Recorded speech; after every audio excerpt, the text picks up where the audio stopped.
உள்ளத்திலேயும் உறுதி வரும். A sound mind in a sound body. அதனால மகாத்மா காந்தி வந்து எங்க இருந்து எங்க போனார்? அந்த வயசுல 60 வயசுல கண்டி யாத்திரைக்கு எவ்வளவு தூரம் போனார்? உள்ளத்துல உறுதி இருந்தால் 21 நாள் பாஸ்டிங் எத்தனை முறை இருந்தார் தெரியுமா மகாத்மா காந்தி? அதனால தயவு செய்து உங்க ஸ்கெட்யூல நீங்க முடிவு பண்ணும் போது பயனுள்ளதா உங்க ஸ்கெட்யூல் ஆக்கிங்க. இன்னையில இருந்து தேவையில்லாத வேஸ்ட் அடுத்தவங்களை பத்தி பேசுறது அதெல்லாம் நம்ம தவிர்த்தாலே நிறைய டைம் கிடைக்கும். அவங்க குருவி கொட்டை போட்டு போதே அந்த பொண்ணு அப்படின்னு பேசுறது, அவன் கூட போட்ட சட்டை போட்டிருக்காயா இன்டர்வியூக்கே போறான். முதல்ல ட்ரெஸ்ஸிங் கோடுன்னு ஒண்ணு இருக்கு. லீடர்ஸா இருக்கிறவங்க வந்து கண்டபடியெல்லாம் ட்ரெஸ் பண்ணக்கூடாது. ஒரு நீட்டான ட்ரெஸ்ஸிங் பண்ணணும், டெய்லி ஷேவ் பண்ணணும், அப்புறம் டெய்லி குளிக்கணும். அதாவது நிறைய பேர் பார்த்தீங்கன்னா ஒரு 4-5 நாளைக்கு ஒரு போர் அடிச்சா குளிக்கிறவங்க எல்லாம் நான் பார்த்தேன். எங்க காலேஜில் ஒரு பையன் குளிக்கவே மாட்டான். தீபாவளி அன்னைக்கு பசங்க தள்ளுவாங்க கஷ்டப்பட்டு பார்த்து. நல்லா குடிக்கிறது, ஃப்ரெஷ்ஷா இருக்கிறது நம்ம பார்த்தாலே அடுத்தவங்களுக்கு ஒரு ஃப்ரெஷ்னஸ் வரணும் இல்லை. அதே மாதிரி நல்ல நமக்கு பிடிச்ச கலர்ல போடுறது இல்லை. நமக்கு எந்த கலர் சூட்டபிளோ அந்த கலர்ல நம்ம ட்ரெஸ் பண்ணணும். லைட் ட்ரெஸ்ஸிங், அந்த கலரிங் பார்த்து ஒரு நீட்டா ட்ரெஸ் பண்றது, ஒரு ப்ராப்பரா க்ரூம் பண்றது, தலையை அந்த நேர்த்திட்டு விடுறது, ஒரு பங்கு வைக்கிறது, அடிக்கிறது, கீழே வைக்கிறது. அன்னைக்கு ஒரு ஆணும் ஒரு பெண் என்ன பார்த்து பாக்குறாங்க, அந்த பொண்ணு கிராம் பண்ணிட்டு பையன் எதுக்கியா வந்தீங்கன்னா சுற்றுச்சூழலை வந்து பாதுகாக்கிறதுக்கு வர்றவங்க. அவன் சுற்றுச்சூழலே சரி. அதனால ஒண்ணு என்னன்னா நாம எப்பவுமே ட்ரெஸ்ஸிங் இருக்கு பாத்தீங்களா, அந்த ட்ரெஸ் ப்ராப்பரா இருக்கும். ட்ரெஸ் கோட் அது ரொம்ப முக்கியம்.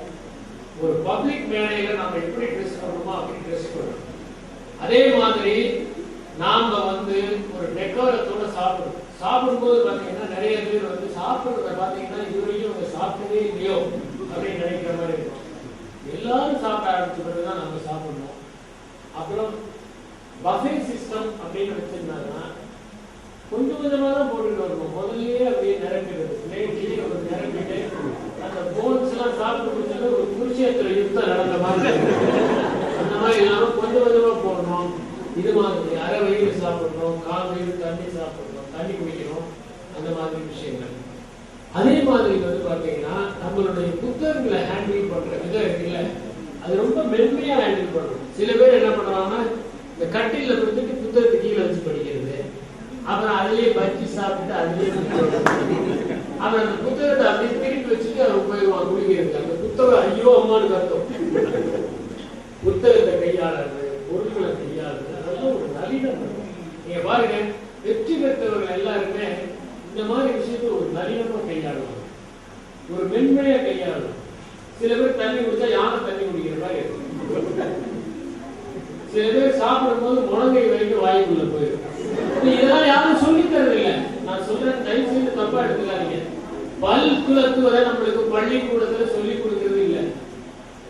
பல் துலக்கணும்னா கம்ஸை வந்து மசாஜ் பண்ணணும், நல்லா உள்ள எல்லாம் பிரஷ் பண்ணணும், 2 மினிட்ஸ் பிரஷ் பண்ணணும், அதுக்கப்புறம் காகல் பண்ணணும் ஹாட் வாட்டர்ல. இப்படி பண்ணாதான் முழுசா பல் விளக்குறதா அர்த்தம்.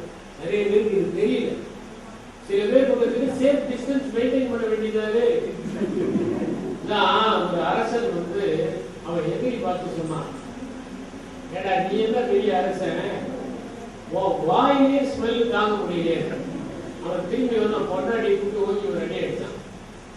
என் வாயில ஸ்மெல் வருது ஏன் சொல்லல அப்படி. எனக்கு என்னங்க தெரியும், ஆம்பளை அத்தனை வாய் இப்படிதான் ஸ்மெல் வரும். அது மாதிரி பிரஷ் பண்றதுல இருந்து எல்லாத்தையும் ஒரு நேர்த்தியா செய்யணும். சில பேர் பாத்தீங்கன்னா குளிக்கிறது உள்ள போயிடுவாங்க, உடனே வெளியே விட்டுருவாங்க. கால்களை சுத்தமா, அந்த தீபம் நான் பார்த்த சாரதிகளா அவங்க சோப்பு வாங்கி காலில் போட்டு அப்படி தேய்ப்பாங்க. ஏன்னா கால் மூலமா தான் நிறைய கிருமிகள் வருது. காலை சுத்தமா வச்சுக்கிறது, ஒழுங்கா குளிக்கிறது, குளிக்கும் போதே குற்றாலத்தை குளிக்கிற மாதிரி ஒரு ரசிச்சு குளிக்கணும். சில பேர் குற்றாலத்துல விட்டீங்கனாலே ரசிக்க மாட்டாங்க. கொஞ்சம் ஜலதோஷம் இருக்கு, லைட்டா குளிச்சுக்கிறாங்க, லைட்டா. சில பேர் எதை எடுத்தாலும் லைட்டா தான், கொஞ்சம் லைட்டா கொஞ்சம் லைட்டா நம்ம வந்து போயிடலாமா, லைட்டா போறதா போயிட்டு வெயிட்டா போறது, எதுக்கு எடுத்தாலும் லைட்டா யூஸ் பண்றேன். லைட்டா ஒரு பீஸ் சாப்பிடணுமா, லைட்டா கொஞ்சம் பேசிக்கிறீங்களா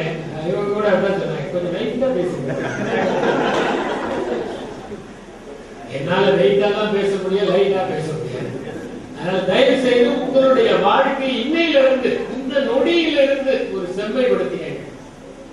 ஒரு அபரிமிதமான ஒரு ஒளி வெளிச்சத்தை நோக்கி நீங்க பயணம் செய்கிறீர்கள் என்பதை மட்டும் நினைவில் வைத்துக் கொள்ளுங்கள். அந்த வரத்தை இந்த வாய்ப்பு தந்ததாக நினைத்துக் கொள்ளுங்கள். இதுதான் நான் உங்களுக்கு சொல்கிற சிநேகமான ஆலோசனை, அறிவுரை.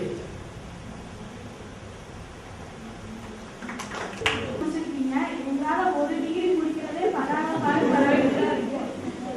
அந்த அதிகமான டிகிரி நிறைய துறையில படிக்கிறதுக்கான காரணம் என்ன? குறிப்பா திருக்குறள், ஷேக்ஸ்பியரோட ஒப்பீடு எதனால பண்ணீங்க? அதாவது ஒன்று என்னன்னா, குளிர்காலத்துக்கு பாருங்க, குளிர்காலம் மார்கழி மாசத்துல குளிர்ந்த தண்ணீர்ல குளிக்கிறோம். அப்ப நாம என்ன பண்ணுவோம்னா, பக்கெட் நிறைய தண்ணி இருக்கும். எப்படிடா குளிக்க போறோம், ஜில்லுன்னு இருக்குமே நினைப்போம். ஆனா அந்த மொத ஊத்துனோட அப்புறம் சரியாயிடும். அதனால முதல் டிகிரி வாங்குறது தான் கஷ்டம், மற்ற degree வாங்குறதுலாம் easy.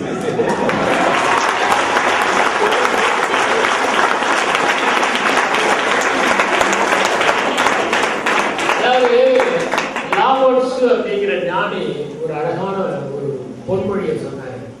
A journey of 1000 miles begin with a single step அப்படின்னு. நாங்க கூட எங்க டிகிரி முடிக்கும் போது நாங்க பசங்களாம் பட்டாசு வச்சாங்க. நான் கூட நினைச்சேன் இதோட படிப்பு ஒரு முழுக்க போட்டாச்சு, ஏகப்பட்ட எக்ஸாம் எழுதியாச்சு அப்படின்னு. ஆனா அதுக்கப்புறமேல தான் நான் நிறைய படித்தேன். ஆனா அதுக்கப்புறம் ரசிச்சு படித்தேன். அது வரைக்கும் கடனேன்னு படித்தேன், அதுக்கப்புறம் ரசிச்சு படித்தேன். ரசிச்சு படித்தா எத்தனை டிகிரி வேணா வாங்கலாம் போது. ரெண்டாவது, ஷேக்ஸ்பியரையும் திருவள்ளுவரையும் ஏன் நீங்க கம்பேர் பண்ணீங்க? தமிழை பொறுத்த வரைக்கும் திருவள்ளுவர் இல்லாத ஒரு தமிழ் இலக்கியத்தை நம்மளால இமேஜின் பண்ணி பார்க்க முடியாது.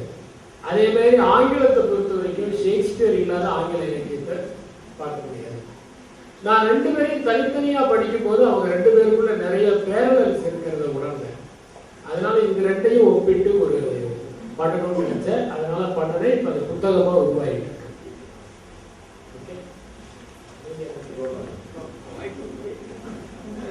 நன்றி தெரிந்து கொள்கிறேன். நீங்க சொல்லிட்டு ஒரு நல்ல தலைமை பண்பு இருக்கணும் அப்படின்னா அதுக்கு சில ஆலோசனை நம்ம ஃபாலோ பண்ணணும்னு சொல்லியிருக்கீங்க. அதுல வந்து ஆட்களை எப்படி பயன்படுத்த வேண்டும், அதே மாதிரி அளவு கடந்த பொறுமை வேணும், கடினமான உழைப்பு வேணும் அப்படிங்கிறத சொல்லியிருக்கீங்க. இப்போ வந்து பொறுமை வேணும் அப்படிங்கிறீங்க. பட் இப்ப இருக்க இளைய தலைமுறைக்கெல்லாம் வந்து யாருக்குமே பொறுமை கிடையாது. யாராவது ஒருத்தர் ஒன்று சொன்னாங்கன்னா உடனே கோவம் வருது. அந்த பொறுமையை கடைபிடிக்கிறதுக்கு அவங்களால முடியல. அதே மாதிரி எல்லாத்துக்குமே வந்து நிறைய வீட்டில் வந்து ஒர்க் இருக்கும். அப்போ அவங்க வந்து அவங்களால வந்து இந்த பொறுமையாக இருக்கணும் அப்படிங்கிறது அவங்களால முடியல. அப்போ நீங்கள் சொன்னீங்க நல்ல மெலோடியான மியூசிக் கேட்கணும், நல்ல வகையான புக்கெலாம் படிக்கணும் அப்படின்னு சொல்லியிருக்கேன். ஸோ இதில் நீங்கள் இதே தலைமுறைக்கு என்ன மாதிரியான புக் படிக்கலாம், அதே மாதிரி என்ன மாதிரியான மியூசிக் வந்து கேட்கலாம் அப்படிங்கிறத நீங்கள் வலியுறுத்துறீங்க. முதல்ல மியூசிக் அப்படின்னு சொன்னா நம் மனத்தை வெண்மைப்படுத்துவதுதான் மியூசிக். ரெண்டு விதமான மியூசிக் இருக்கு. ஏற்கனவே இருக்கிற மனசை வந்து வயலன்ஸ் ஆக்கி விடுற ஒரு மியூசிக் இருக்கு. அந்த மியூசிக்கை கேட்டீங்கன்னா உடனே நீங்க வந்து அந்த சீலிங் வரைக்கும் எகிரி குதிப்பீங்க. அது மாதிரி மியூசிக் இருக்கு. இன்னொன்று வந்து நம்மளுடைய மனதை வந்து மென்மைப்படுத்தக்கூடிய மியூசிக்.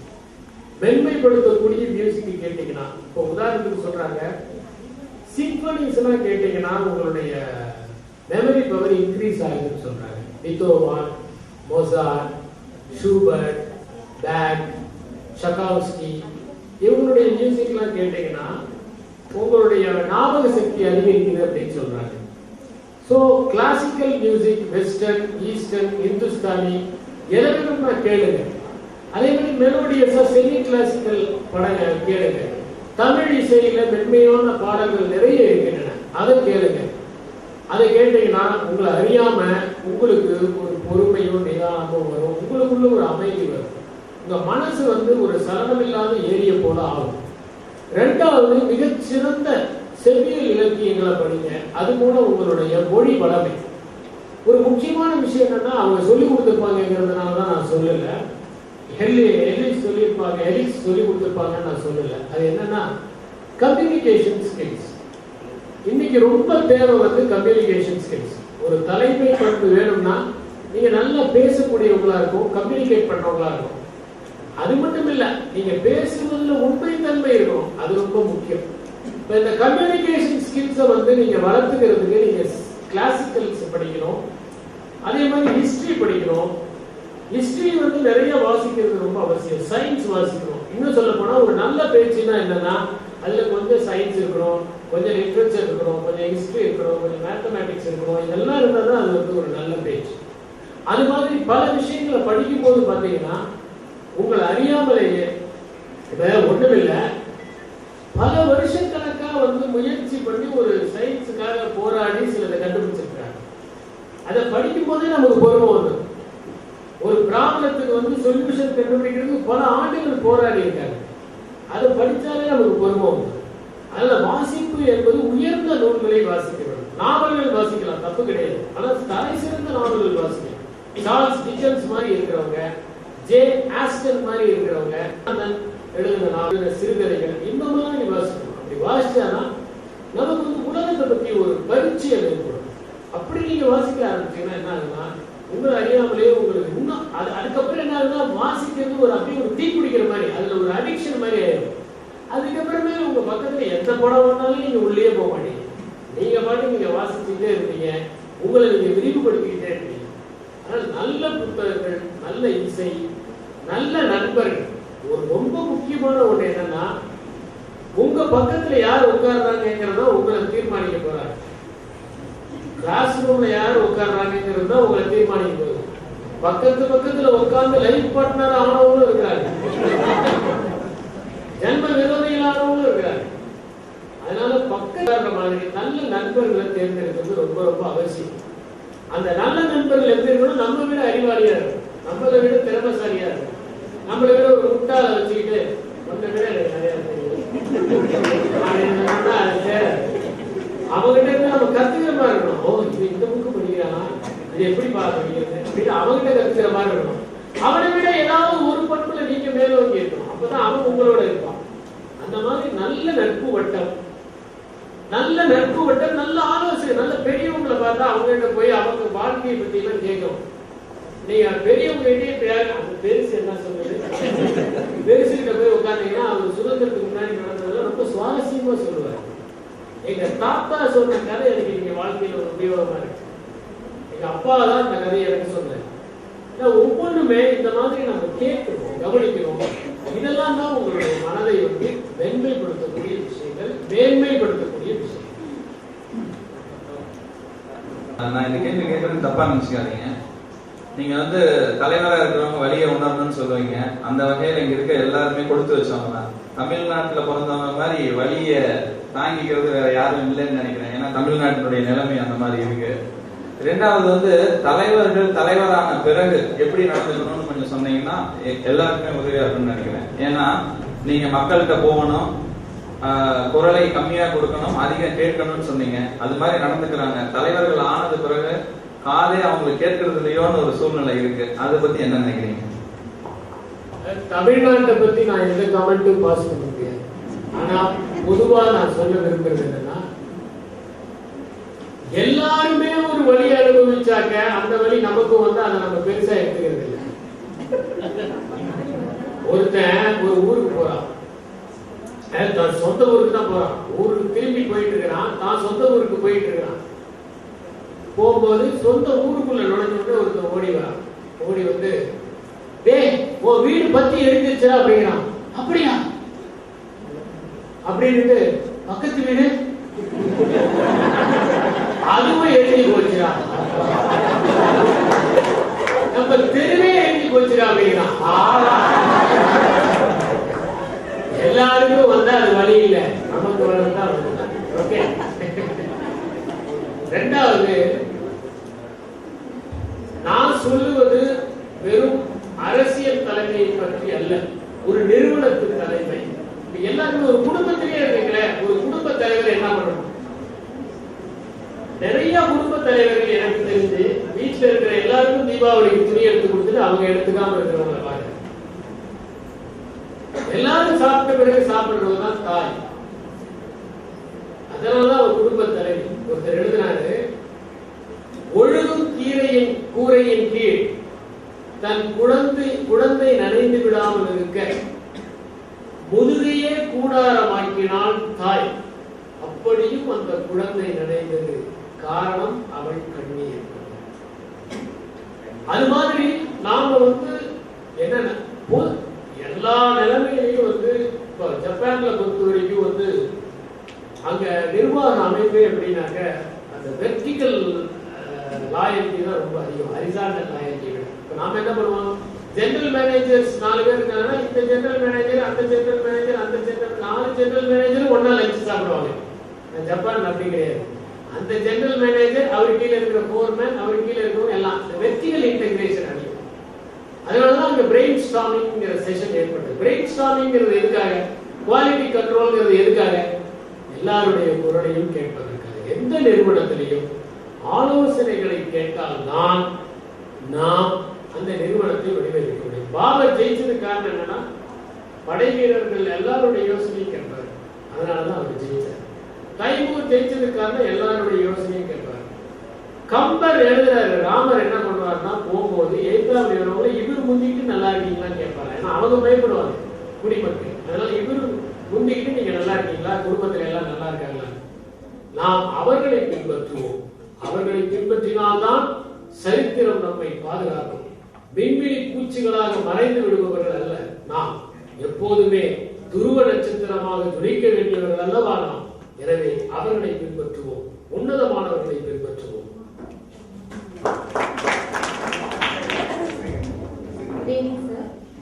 ஒரு நல்ல காசுக்காக நம்ம ஒரு வேலை செய்யும்போது நிறைய தடைகள் வரும். அந்த தடைகளை ஏற்படுத்துறவங்க சில சமயங்கள்ல நமக்கு ரொம்ப வேண்டப்பட்டவங்களா இருப்பாங்க. அந்த மாதிரி சிச்சுவேஷன்ஸ் நீங்க நிறைய டேக்கிள் பண்ணிருக்கீங்க. தடைகள் இல்லாம ஒரு காரியத்தை செஞ்சா அதுல சுவாரஸ்யமே இருக்காது. அதுக்கு நாமளே தேவையில்லை, யார் வேணா செஞ்சுட்டு போயிடலாம். மகத்தான காரியங்கள் எல்லாமே மிகப்பெரிய சவால்களை உள்ளடக்கியதாக இருக்கின்றன. முதல்ல நம்ம என்ன பண்ணணும்னா, நம்முடைய நோக்கம் உயர்ந்ததாக இருந்தால் அந்த தடைகளை நாம் எளிதில் வெற்றி கொள்ள முடியும். அந்த தடைகளை நம்முடைய வைராக்கியத்தினாலும் வெற்றி கொள்ள முடியும், அணுகுமுறையாலும் வெற்றி கொள்ள முடியும். உயர்ந்த நோக்கம் ஒன்று மட்டும் நம் உள்ளத்தில் உதித்து விட்டால் இந்த உலகமே ஒருங்கிணைந்து ஒத்தாசை செய்யும். இதுதான் நான் கண்ட என்னுடைய அனுபவம். ஆகவே உயர்ந்த எண்ணத்தை தூக்கி பிடியுங்கள், இந்த உலகமே உங்களுக்கு உறுதுணையாக இருக்கும். இது உண்மை, பொய் இல்லை. இது சத்தியம், இது மிகை அல்ல. படிச்சேன். அதாவது மருத்துவமனையில் இருந்த பொழுது விசிட்டர்ஸ் அதாவது பார்க்க வந்த பொழுது மிகவும் அருமையான நகைச்சுவை நாங்கள் பாதுகாத்து வச்சு படிச்சுட்டு இருக்கேன். நகைச்சுவை உணர்வை வளர்த்துக் கொள்வது எப்படி?